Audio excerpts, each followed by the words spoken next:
this week's video, Julie discusses her preparations for IVIG infusions, as well as the differences between her prep for IV infusions and her current subcutaneous infusions. Join us in this new video by the Turtle Warriors. Hi everyone, my name is Darrell. And I'm Julie, and we're doing a series of short videos for everybody that is starting this journey with Guillain-Barré or CIDP. We both have gone through this for years. I know Darrell's had been dealing with, started with GBS, now with CIDP for over 3 years. I started with peripheral neuropathy, but have had CIDP for over 6 years.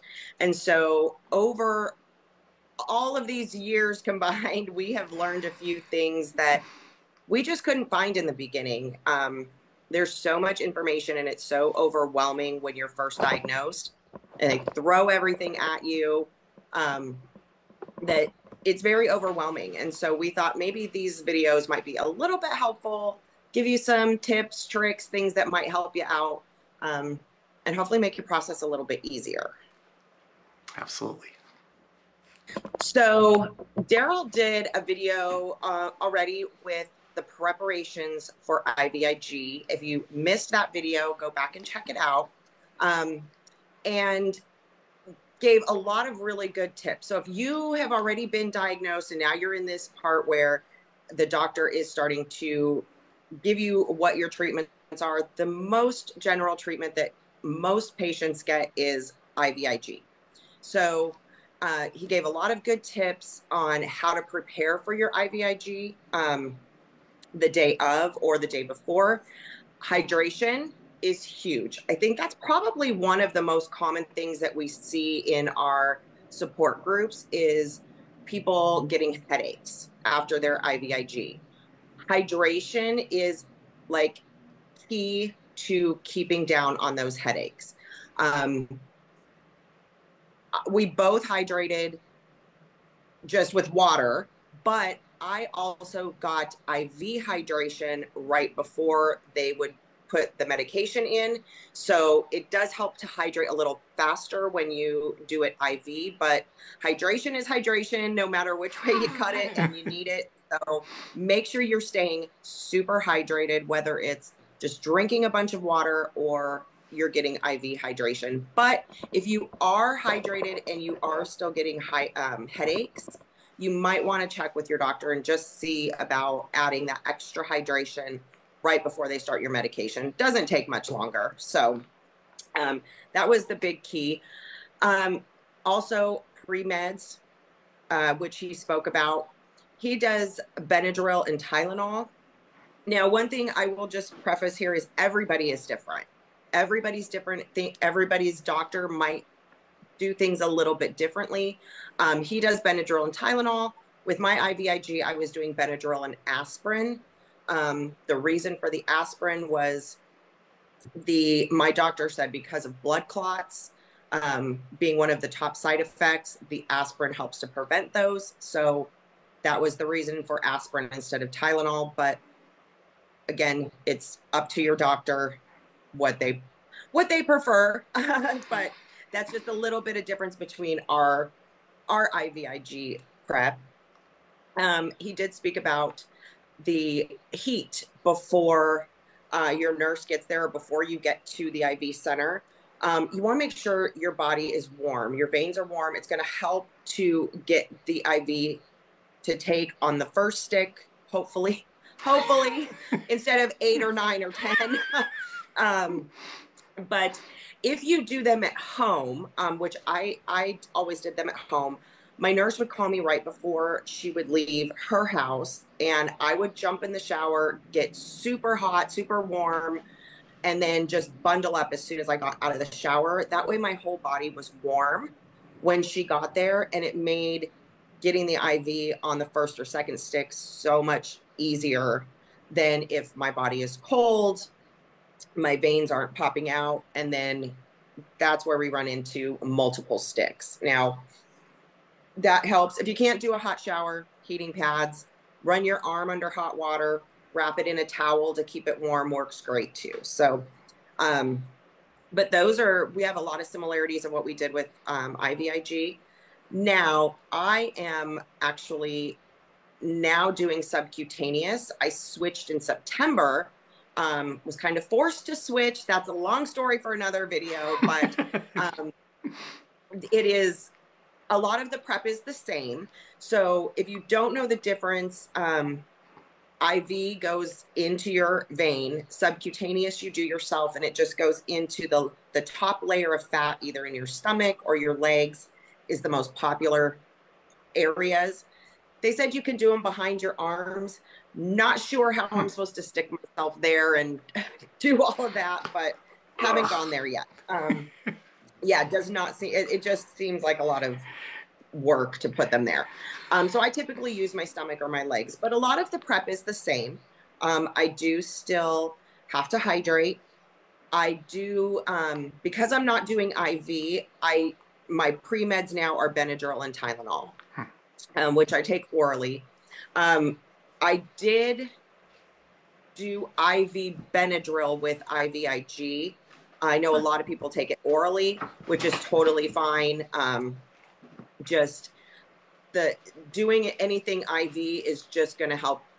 You're going to get the effects just a little bit quicker. So I think that's why they opted for me to do it that way. But with subcutaneous, it's all oral. So Benadryl, Tylenol, and I take that 30 minutes before I infuse. So the biggest, oh, little cutie.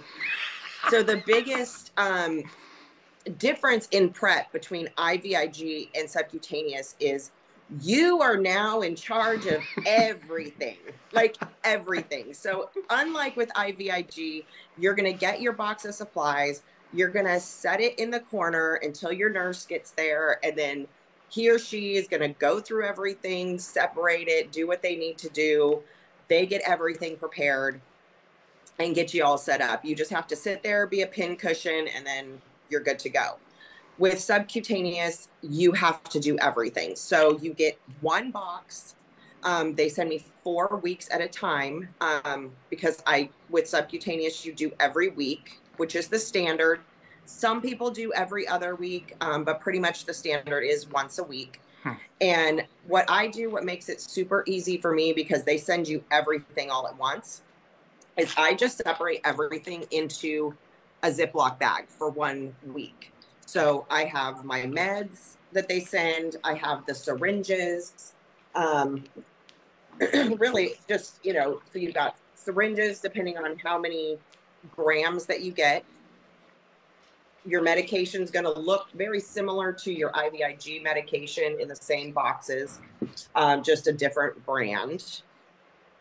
And then this was the scary part for me, which is the bag with all the needles. So I do 6 sites each week. So I get 28 grams that goes through 6 sites.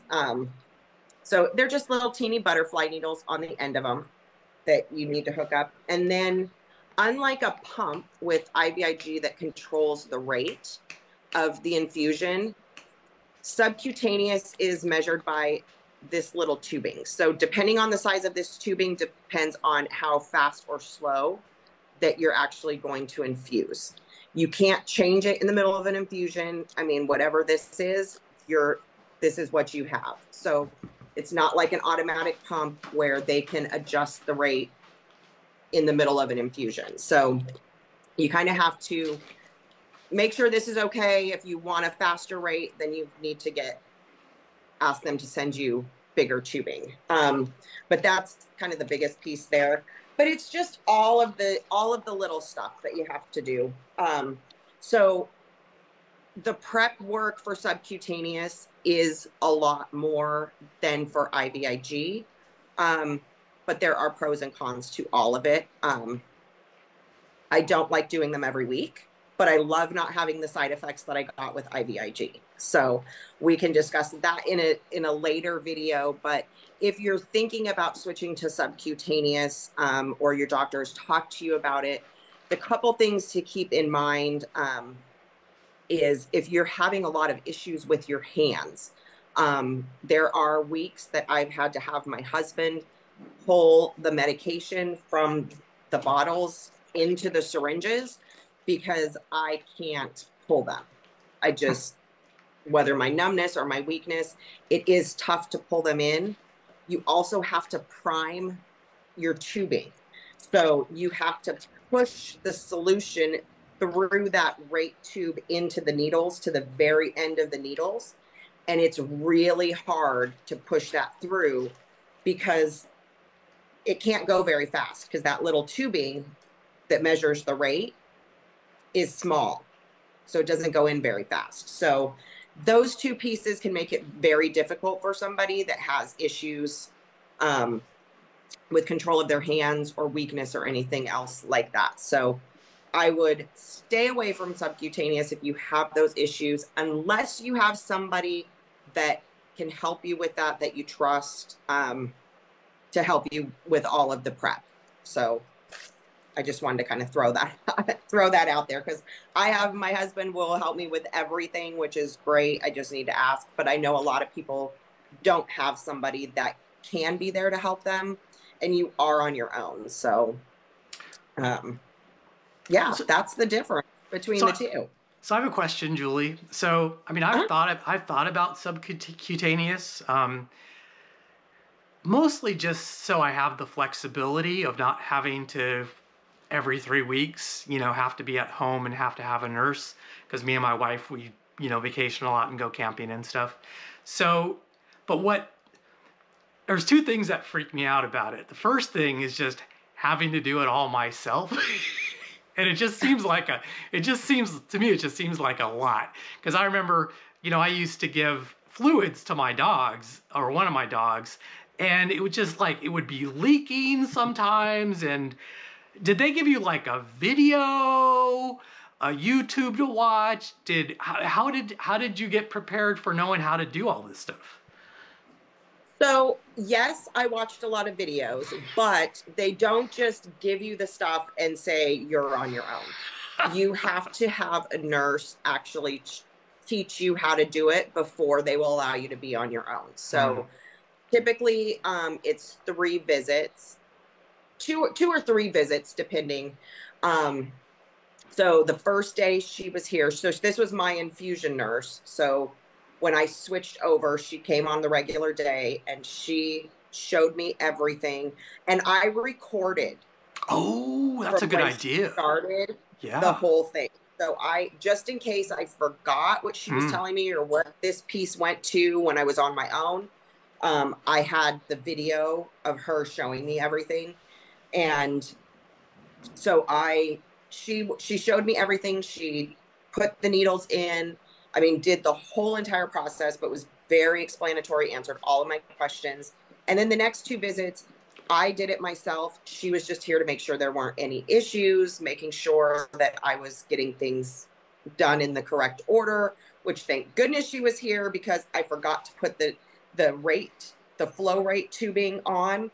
And I was like, why is this shooting out so fast? I couldn't figure it out, but it is very nerve-wracking. And even though I felt comfortable knowing what I was doing, I had the video, I'd watched other videos, it's still very terrifying when you're on your own to think, oh my gosh. But one good thing too is the company. So Hizentra is the medication that I get, and that's a pretty common one for subcutaneous.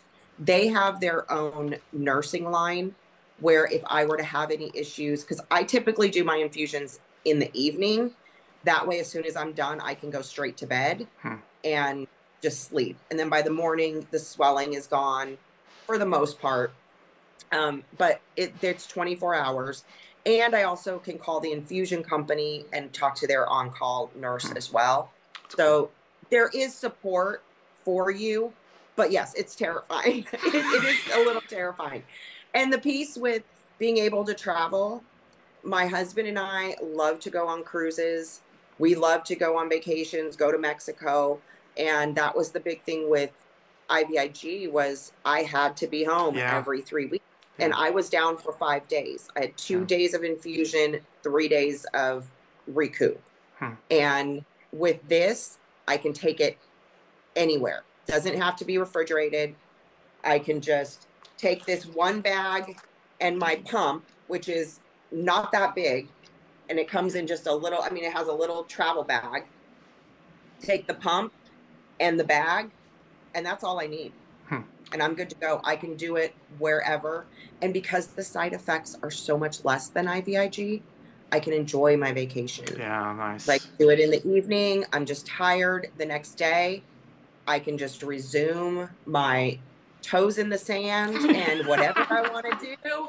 And it is totally fine. So, yes. So the convenience of subcutaneous is really, really nice. But it just know that it is every week, and you have to do it every week. I have a question about the flow rate. Is the kind of the tubing that you got, is that kind of the standard tubing, or did they play around with the flow rate to figure out what would work best for you? So they based mine off of when I did IVIG. I could not go over a rate of 100 max for both days. That was, otherwise I had really bad side effects. I would break out in blisters and rashes and stuff. I had to infuse really slow. So they started me at a slower rate. Now, I've been doing these since September. I'm not getting any bad side effects, anything like that. So I have already actually talked to the infusion company about getting a little bit bigger tubing so it will infuse faster. Because with this tubing, I don't even know like what to say the size is. I'm sure it's on this bag somewhere. Takes me about just under 4 hours to infuse 28 grams. So that's still a long time. You know, my IVIG infusion for one day was about 5.5 to 6 hours. So I'm just 4 hours with subcutaneous. And unfortunately, I can't just sleep through the whole thing because there's not a timer on this. So I use 3 syringes. So I have to set a timer on my phone. So I'll fall asleep, timer will go off, change the pump, you know, change the tube, the syringes, my gosh, change the syringes out in, you know, into the pump. I've got to do that 3 times. So, so I would like it to go a little bit faster, but absolutely. If you haven't done IVIG and you're thinking, you know, subcutaneous sounds better for you, but you haven't had any experience with the IVIG, they will probably start you pretty slow. Interesting. But if you're switching over, they kind of gauge it off of what your tolerance to the rate with IVIG is how they will determine where to start you with subcutaneous. So the other thing I do want to mention with, the one thing I do want to mention with subcutaneous as well is if you are switching over, the ratio is a little bit different. So I did 63 grams with IVIG. So they started me at 21 grams a week, which is the same dosage. However, you don't absorb as much with subcutaneous. So they did start me really low, and my symptoms I got so much worse, and they weren't plateauing back where I was supposed to go.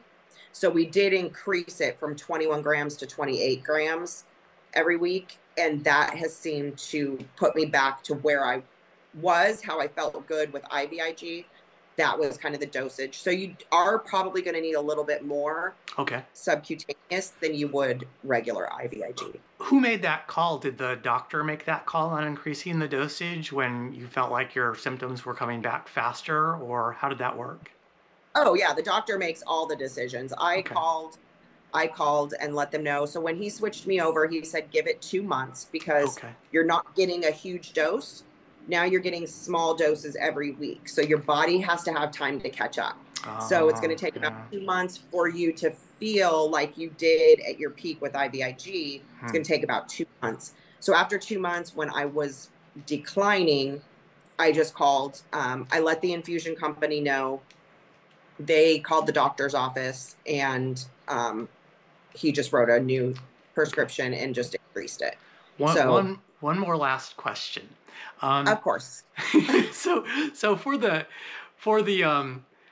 you know, like I told you, my dog, we used to put the try to give them fluids, and sometimes it would be like leaking out, and I'd be like freaking out, and I'm like, okay, so if I'm doing this myself, what if it starts leaking and I'm like not getting enough stuff? I'm like, I'd be freaking out. So do you ever have that kind of experience? And I've only had it happen one time in the beginning, and it was I think it was the second infusion I did on my own.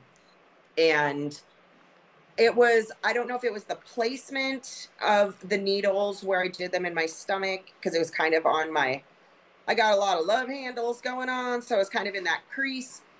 But the needle was also not very long. Sorry, my alarm's going off. I thought I muted it. The needles were not very long, so they weren't going very far into that fat layer. So what happened was I was maxing out the site, which means only so much fluid can go into one area, and then it starts coming out. So that's what happened. So it was a super easy fix. We switched to a little bit longer needle. I think I went from an 8 something to a 12. I don't know. It's just a little bit longer, but it's still so tiny. You know, it's such a small needle but it goes a little bit deeper. And so I haven't had any issues with the site maxing out, or you put Tegaderm over each one, so they're taped down really good. So as long as you have long enough needles, it's a super easy fix. But yeah, it was freaky, because I was like, what is happening? I was like, my shirt was stuck to to my skin because the medication's so sticky, and yeah, it was awful. And I freaked out a little bit, but I called my infusion nurse, because we're still friends, and I was like, I don't know what's happening. You know, she's the one who trained me on it, and she's like, don't freak out, you're fine. She said, just turn it off, move it to another area, and then keep going. So I did that, and then we just got longer needles, and it was fine. Okay, well, that's terrific. Yeah, that's awesome. Yeah. All right. Is that about it? Yeah, that's about everything with prep that I can think of. So do you want to wrap it up for us now? I can wrap it up if you'd like. So go ahead. We are very thankful that you all are here and watching us, and we hope you stay with us for some future videos. If you can like this video and subscribe, we would greatly appreciate it. And we look forward to seeing you guys on our next series of videos. Have a good day. Thank you. Have a good day, everybody. Bye. Bye. I've seen a lot of change, been through a lot of pain. Some things are not the same as they were a year ago, but all will be okay. I move on each and every day.